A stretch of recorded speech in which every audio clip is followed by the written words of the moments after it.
Up in the Air von Pyrostar, fast 500 Gramm, 36 Schuss, gekauft bei Wolm selber im 23. beziehungsweise ich glaube es ist schon außerhalb von Wien, aber ist jetzt egal. Jetzt wird krank gezündet, let's go.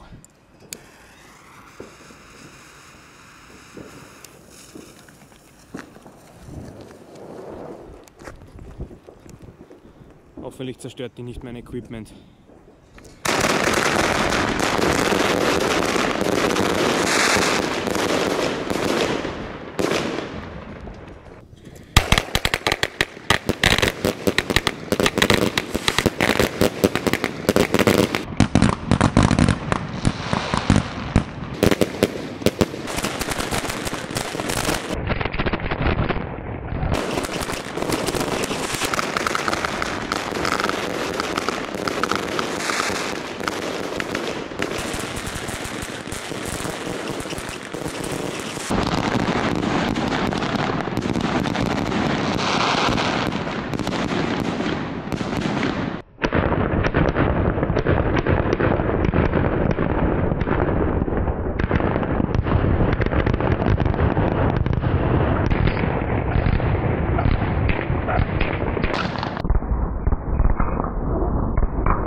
Brutale Gewalt, Leute.